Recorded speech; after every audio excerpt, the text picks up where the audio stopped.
with the sea on three sides, and with our front lines continually moving up, the enemy escape corridor was kept sealed.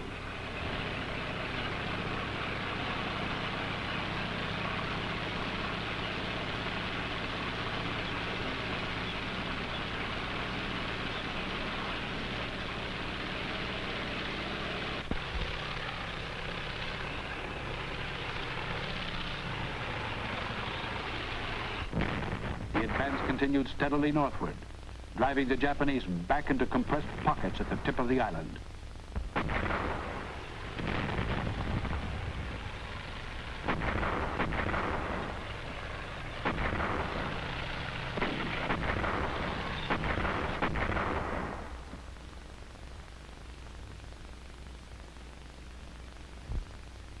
On the second and third day of the advance, the town of Barrigada and the heights above the town, in the center of the line of action, were occupied. The Tayan airfield was captured, and preparations were made to put it into operational use as soon as possible.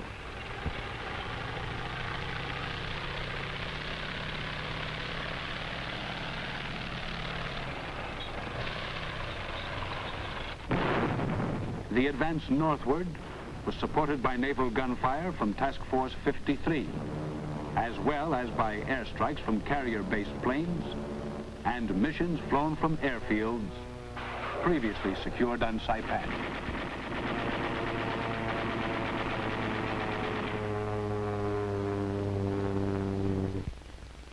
Early during this drive, contact was lost between the left flank of the 77th Division and the right flank of the 3rd Division, which had to reinforce the contingent portion of the line several times.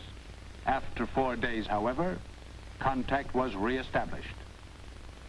By this time, the 9th Defense Battalion, reinforced, was constituted as a task unit and assigned to patrol the whole southern half of the island, relieving the 1st Brigade, which went into Corps Reserve.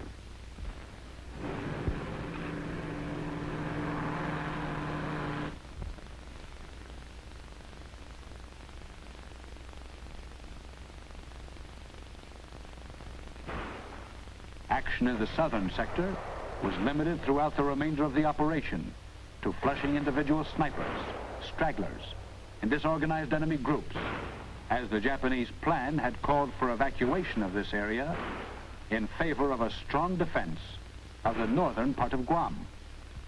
The 3rd Division's left, with the 3rd Marines in assault, advanced rapidly over fairly open terrain, meeting no enemy forces.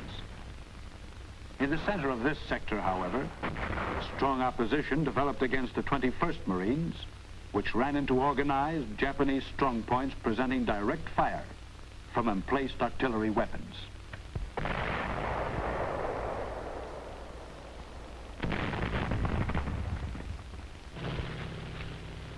The right flank, held by the 9th Marines, forcing its way through dense undergrowth, was opposed by the enemy in moderate strength.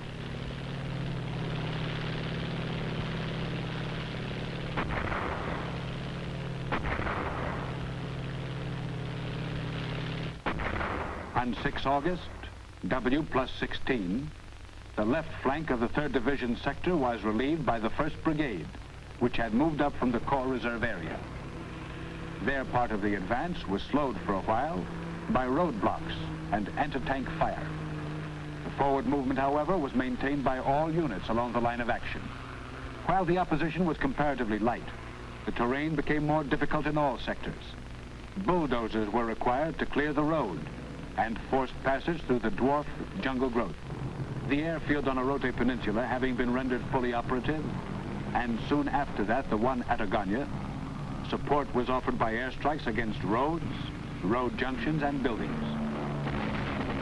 Corps artillery maintained interdiction, harassing, and counter-battery fire on all suspected enemy artillery positions, and all observed installations and concentration areas. Destructive fire was placed on warehouses, fuel dumps, water systems, and trucks.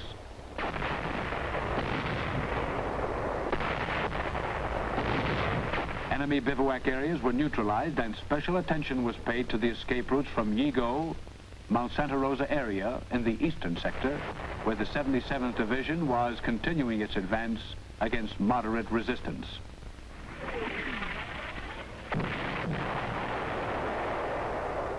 Despite heavy rains and scattered showers on the 9th day of this action, the attack continued up island, meeting only local opposition, the most force being against the 3rd Division sector.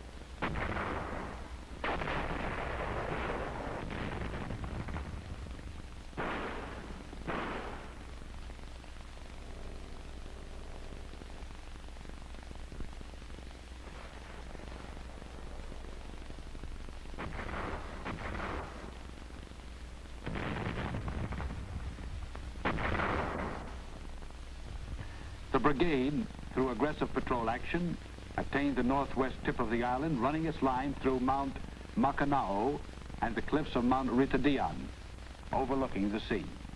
In continuing bad weather, the attack was marked by vigorous patrol action in all sectors.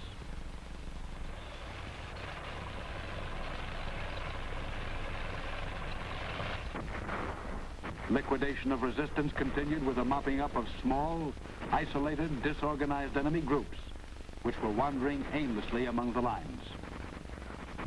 Destruction of Japanese snipers and stragglers by our combat patrols continued, with special attention to the numerous caves in the vicinity of Yigo.